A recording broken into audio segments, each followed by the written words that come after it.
ভাত দেবার মুরুদ নেই, কিল দেবার ঘুষাই। স্বতন্ত্র ইবতেদায়ী মাদ্রাসার ক্ষেত্রে এই জিনিসটাই ঘটছে বিগত 40 বছর ধরে। সিলেবাস, কারিকুলাম, নীতিমালা সরকার সবই চাপিয়ে দিচ্ছে, কিন্তু ন্যূনতম জীবন ধারণের মতো বেতনটুকুও দিচ্ছে না।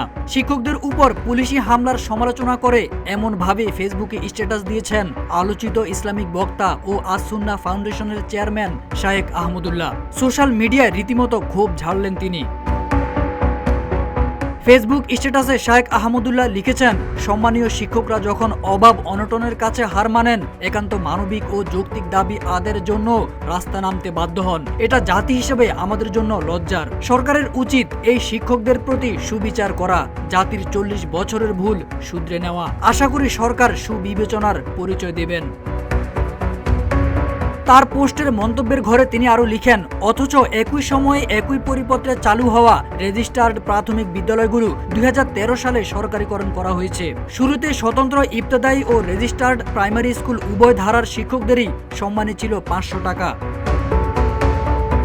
অতীত ইতিহাস টেনে তিনি লিখেন, 40 বছরের ব্যবধানে রেজিস্টার্ড প্রাইমারি স্কুলগুলোর শিক্ষকদের বেতন ভাতা 30,000-এর মতো। স্কুলগুলো ভবন পেয়েছে, নান্দনিক সীমানা প্রাচীর পেয়েছে, সেখানে স্বতন্ত্র ইবতেদায়ী শিক্ষকদের ভাতা 3,000-ও না। এর চেয়ে বড় বৈষম্য আর কি হতে পারে? পুলিশের লাঠিপেটা, জলকামান, সাউন্ড গ্রেনেড ও কাঁদুনে গ্যাসের সেল নিক্ষেপ করা একদম ভালো কাজ হয়নি বলে মন্তব্য করেছেন বাংলাদেশ জামায়াতে ইসলামীর আমির ডাক্তার শফিকুর রহমান। রোববার রাতে নিজের ভেরিফাইড ফেসবুক পেজে দেওয়া এক পোস্টে এই মন্তব্য করেন তিনি।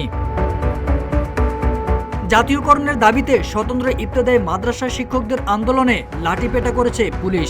রোববার দুপুরে লাঠিপেটার পাশাপাশি তাদের ছত্রভঙ্গ করতে জলকামান ও কাঁদুনে গ্যাস নিক্ষেপ করা হয়েছে।